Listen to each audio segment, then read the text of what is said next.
Friends, welcome back to our YouTube channel blogger बनके। Friends, हमारे पास एक रिक्वेस्ट अक्सर आती है कि मैं फिशर के बारे में बताऊं, उस दवाई के बारे में बताऊं जिसको खाने के बाद में मेरी फिशर की बीमारी ठीक हो गई है। लोग हमसे कमेंट्स कर रहे हैं, वो मैसेज के द्वारा जानना चाहते हैं दवाई के बारे में, वो फ़ोन के द्वारा जानना चाहते हैं कि वो कौन सी दवाई है जिसको खाने के बाद मुझे बहुत फ़र्क पड़ा, मैं ठीक हो गई हूँ। तो लेकिन फ्रेंड्स, क्योंकि ये वीडियो एक बीमारी के बारे में है तो इसलिए या तो फ़ोन के द्वारा या फिर मैसेज के द्वारा इसके बारे में बताना बिल्कुल भी संभव नहीं था, क्योंकि मैं आपको पूरी जानकारी देना चाहती थी। ऐसा नहीं कि सिर्फ मेडिसिन को लेने से ही हमारी बीमारी ठीक हो जाएगी, बल्कि मेडिसिन के साथ में एक दो चीज़ें और भी हैं जो हमें अपनी डाइट में लेनी चाहिए। कुछ चीज़ें ऐसी हैं जिनको अवॉइड करना चाहिए अपनी डाइट में। तो इसकी मैं पूरी जानकारी आपको इस वीडियो के माध्यम से दूंगी। लेकिन फ्रेंड्स, एक बात कहना चाहती हूँ कि हो सकता है ये वीडियो कुछ लंबी हो जाए, लेकिन जब ये वीडियो ख़त्म होगी, अगर आपको फिशर जैसी बीमारी है तो यकीन मानिए कि आपको अपनी बीमारी का इलाज मिल चुका होगा। तो मैं आपसे ये कहूँगी कि बिल्कुल भी इस वीडियो को स्किप ना करें, क्योंकि अगर आप स्किप करके देखेंगे तो शायद कुछ ज़रूरी जानकारी आपसे छूट जाए जो कि आपकी बीमारी से संबंधित बहुत ही महत्वपूर्ण हो। तो फ्रेंड्स, सबसे पहले मैं आपको बता दूं कि मेरे को एक बहुत ही बड़ी परेशानी शुरू से ही थी, वो है कब्ज़ की। मेरे को कब्ज़ इतना रहता था शुरू में कि मुझे कई बार एनिमा लेना पड़ा, लेकिन मैंने कभी भी अपनी इस बीमारी को इतना सीरियसली लिया नहीं। मुझे नहीं पता था कि ये परेशानी बाद में मुझे इतना ज़्यादा परेशान करने वाली है। तो लगभग 1 साल से मैं फिशर से परेशान थी। मेरा हाल ये था कि जब मैं सुबह को फ़्रेश होने के लिए जाती थी तो एक तो ठीक से फ़्रेश होती नहीं थी, दिन में कई बार जाना पड़ता था। और जब भी फ़्रेश होने के लिए जाते थे, फ़्रेश होने के बाद में बहुत ज़्यादा ब्लीडिंग होती थी, बहुत ज़्यादा पेन होता था। और ये हाल था कि मैं सारा दिन बिस्तर पे रहती थी, कोई काम नहीं करती थी, और दिन में कम से कम 3-3 बार मैं पेन किलर लेती थी, क्योंकि पेन इतना ज़्यादा था कि सहन करना मुश्किल था।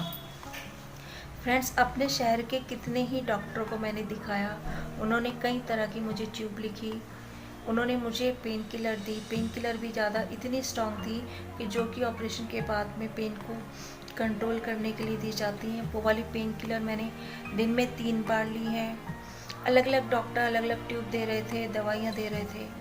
कुछ डॉक्टर ने बताया कि हमें सिकाई करनी चाहिए, बीटाडीन का यूज़ करना चाहिए उस जख्म को भरने के लिए। मैंने सब कुछ किया। सिकाई करने से कुछ फ़र्क ज़रूर पड़ता था, मगर वो कुछ ही देर का होता था।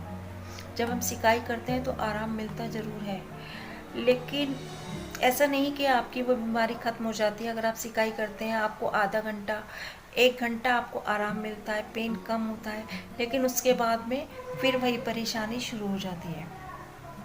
फ्रेंड्स, मैं इतनी ज़्यादा परेशान थी। सब लोगों का ये कहना था कि सिर्फ ऑपरेशन ही इसका एक इलाज है।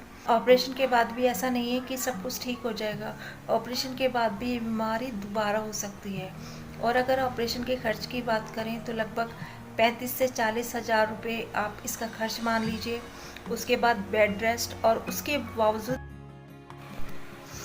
बावजूद भी ये गारंटी नहीं कि आप ठीक हो ही जाएंगे।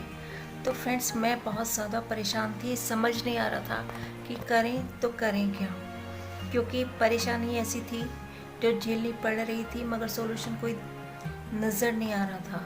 तो फ्रेंड्स, कुछ समय बाद मुझे ऐसा हुआ कि मुझे कुछ दवाइयों के बारे में पता लगा।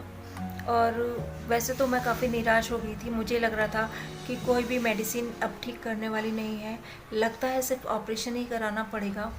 लेकिन जब मुझे उन दवाइयों के बारे में पता लगा तो मैंने ये सोचा कि जब मैंने इतनी सारी मेडिसिन्स मंगा के खा ली हैं तो एक बार इनको भी ट्राई कर लेना चाहिए। कोई फ़र्क नहीं पड़ता, जहाँ इतनी दवाई खाई है वहाँ थोड़ी और सही। तो फ्रेंड्स, मैं आपको बता दूं कि मैंने उन दवाइयों को मंगाया, और उन दवाइयों को खाने के 2-3 दिन बाद ही मुझे उन दवाइयों का असर दिखाई देना शुरू हो गया। तो फ्रेंड्स, मैं आपको बताना चाहती हूँ कि वो जो मैं जिन दवाइयों के बारे में बात कर रही हूँ वो होम्योपैथिक दवाइयाँ हैं, लेकिन बहुत ही ज़्यादा इफ़ेक्टिव हैं। मैंने इतनी दवाई खाई, मुझे कोई फ़र्क नहीं पड़ा, लेकिन उन दवाइयों से मुझे बहुत ज़्यादा फ़र्क पड़ा है।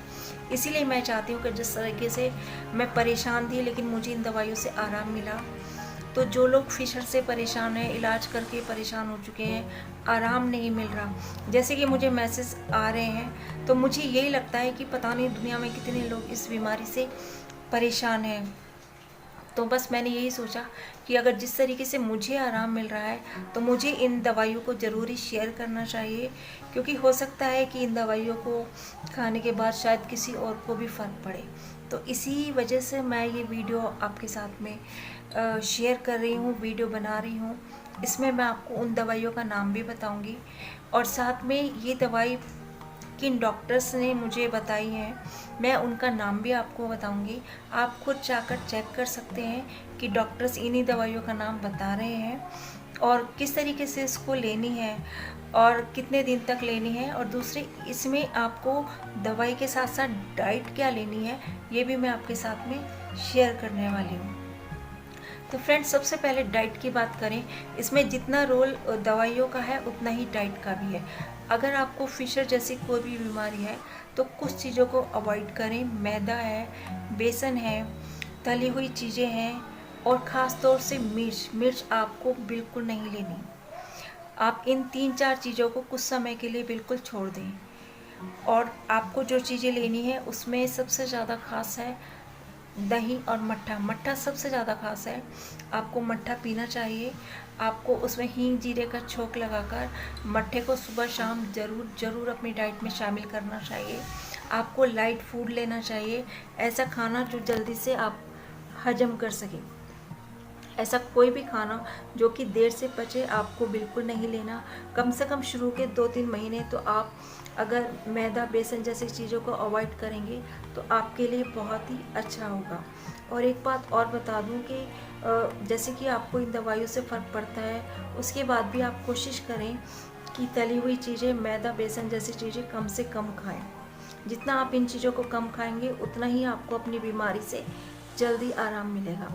तो फ्रेंड्स, मैं आपको वो अपनी मेडिसिन्स दिखाती हूँ। मैं फिर कह रही हूँ, ये मेडिसिन्स डॉक्टर के द्वारा बताई गई थी, जो मैंने मंगाई हैं और मुझे फ़र्क पड़ा है। नीचे जब मैं दवाई दिखाऊंगी तो आपको दवाई का नाम भी दिखाई देगा, और साथ में आपको उन डॉक्टर का नाम भी दिखाई देगा। आप उन डॉक्टर को जाकर, मतलब यूट्यूब पर जाकर आप उनका नाम सर्च करके आप फिशर की उनकी वीडियो देख सकते हैं, जिसमें उन्होंने इन दवाइयों के बारे में बताया है। इस वीडियो को बनाने का मेरा सिर्फ यही कारण है कि मुझे उन दवाइयों से फ़र्क पड़ा है, तो हो सकता है कि आपको भी पड़े। लेकिन दवाई लेने से पहले अगर आपके आसपास कोई भी डॉक्टर है, तो आप एक बार उनसे ज़रूर सलाह ले लें, क्योंकि हो सकता है कि जो दवाई मुझे सूट कर रही हो आपको पता नहीं करे या ना करे। इसलिए एक बार डॉक्टर की सलाह लेनी बहुत ज़्यादा ज़रूरी है फ्रेंड्स। तो मैं आपको वो दवाई दिखा रही हूँ, मैंने कौन कौन सी दवाई ली है, और साथ में मैं आपको उनकी रेट भी शेयर करूँगी, ताकि आपको अंदाज़ा हो जाए कि ये दवाई लगभग कितने रुपए की आती है। फ्रेंड्स, मैं आपको 4 तरह की दवाई दिखा रही हूँ, और वो चारों ही होम्योपैथिक मेडिसिन्स हैं। तो सबसे पहले जो मैं आपको दवाई दिखा रही हूँ वो SPL कंपनी की है। नीचे नाम भी आपको समझ में आएगा, लिखा हुआ आएगा। अगर आपको ऐसे दवाई का नाम समझ नहीं आ रहा तो आप नीचे पढ़ सकते हैं। फ्रेंड्स, इस दवाई का नाम है एसिडम नाइट्रम। ये बहुत ही इफ़ेक्टिव मेडिसिन है फिशर के लिए, और इसका रेट लगभग 85 रुपीज़ के आसपास ही है। फ्रेंड्स, ये दूसरी मेडिसिन है, ये भी SPL कंपनी की है। इसका नाम है रेटेनिया, और इसका रेट भी लगभग 80 रुपीज़ से लेकर 85 रुपीज़ तक ही है।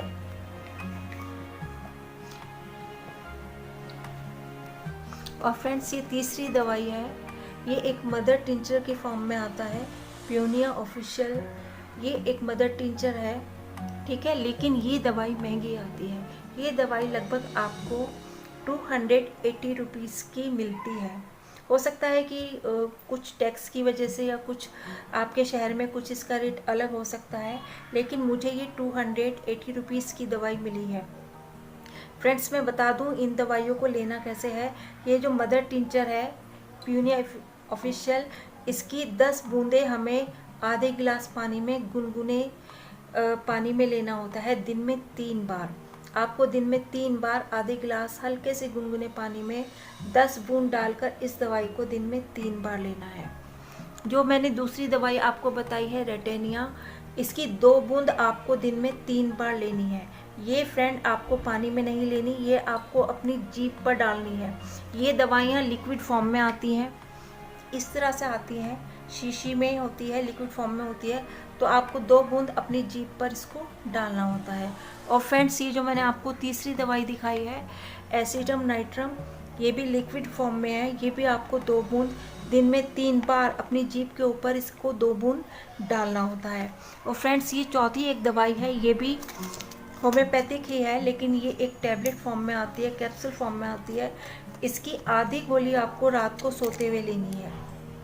जब आपको रात को सोते हुए आप इस दवाई को लेंगे तो सुबह उठते ही आपको फ्रेश होने के लिए जाना होता है और आपका स्टूल लगभग वाटरी हो जाता है। ये एक होम्योपैथिक मेडिसिन है जो कि नुकसान नहीं करती, लेकिन इसमें भी मैं आपको डॉक्टर का नाम लिख रही हूँ। आप उन डॉक्टर का पूरा वीडियो देखें जाके, उन्होंने इस दवाई को लेने का तरीका बताया हुआ है। इस दवाई को लेने से हमारा स्टूल जो है बहुत ही सॉफ्ट हो जाता है और जब हम फ्रेश होने के लिए जाते हैं तो हमें परेशानी कम होती है। फ्रेंड्स, ये जो मैं दवाई बराबर ले रही हूँ, लगभग 2-2.5 महीने मुझको इसको हो गए हैं लेते हुए, तब मैंने अपना ये एक्सपीरियंस आपके साथ में शेयर किया है कि इस दवाई से मुझे बहुत ही ज़्यादा से फ़र्क पड़ा है। मैं पहले से काफ़ी ठीक हूँ, लेकिन हाँ, डाइट का ध्यान आपको रखना पड़ेगा। जैसे मैंने बताया, मैदा नहीं लेना, बेसन नहीं लेना और तली हुई चीज़ आपको नहीं खानी। तो फ्रेंड्स, मैं फिर बोलूँगी, एक बार इन दवाइयों को लेने से पहले इन डॉक्टर्स की वीडियो को ज़रूर देख लें, अच्छे से समझ लें। बाकी ये मेडिसिन बहुत ही इफ़ेक्टिव हैं, जो बड़े बड़े डॉक्टरों की दवाइयों ने कोई असर नहीं किया, वो इन होम्योपैथिक की दवाई ने असर किया। मैं पहले से बेहतर हूँ, इसीलिए आपके साथ अपना एक्सपीरियंस शेयर कर रही हूँ। ये मेरा वीडियो एक व्यक्तिगत अनुभव पर आधारित है। तो मैं चाहती हूँ कि जिस तरीके से मुझे फ़ायदा हुआ है आपको भी हो। ये परेशानी जिसको होती है उसको ही पता होता है। इतने सारे कमेंट आने के बावजूद भी, फ़ोन नंबर लोगों के देने के बावजूद भी, मैंने इसीलिए नहीं बताया फ़ोन पे, क्योंकि अगर मैं फ़ोन पे अलग अलग सबको बताऊंगी तो ना तो मैं फ़ोन पे इतने अच्छे से समझा पाऊंगी और ना ही कोई समझ पाएगा।